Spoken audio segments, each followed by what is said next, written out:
Donc on se retrouve maintenant avec Caroline pour expliquer un petit peu ce que c'est ce métier de secrétaire assistante médico-sociale. Déjà peut-être un peu comprendre dans quel secteur d'activité on le retrouve, un petit peu peut-être les missions, enfin voilà, comprendre un petit peu ce métier.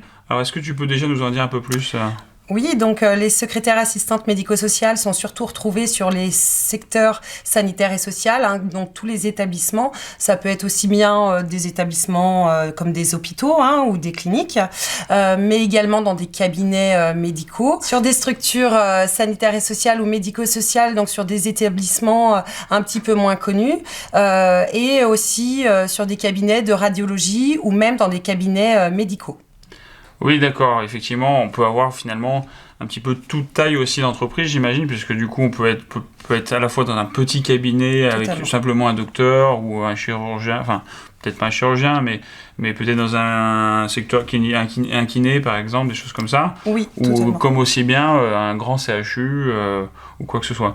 Alors, effectivement, ce métier de secrétaire, on peut le retrouver finalement à la fois dans un petit cabinet médical, mais aussi bien dans des grandes structures. Mais du coup, au niveau des tailles, enfin de la taille de l'équipe, dans quel type d'équipe ils peuvent se Tout retrouver? dépend où elles vont travailler. En effet, il peut y avoir différentes tailles d'équipe. Elle se retrouvera forcément dans une équipe pluridisciplinaire qui sera accompagnée de médecins, de soignants, de radiologues aussi. Et elle devra répondre aux missions et aux demandes de toutes ces personnes qui graviteront autour d'elle. D'accord.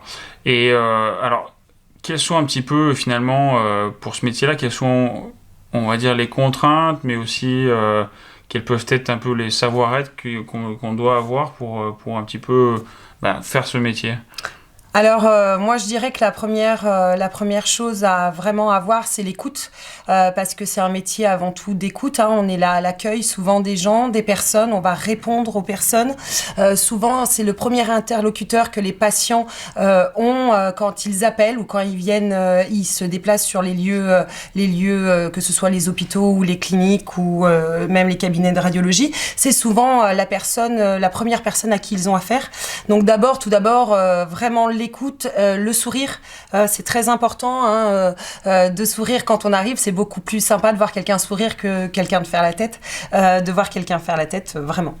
Oui, effectivement. Et puis, j'imagine aussi toutes des notions de confidentialité. Enfin, il faut savoir gérer aussi finalement des situations qui sont pas toujours évidentes, Tout à fait. j'imagine. Donc c'est vrai que c'est un métier où il faut bien prendre un petit peu tout ça en compte. Ce que je propose, c'est qu'on parle du référentiel. Bien sûr. Allez, à tout de suite.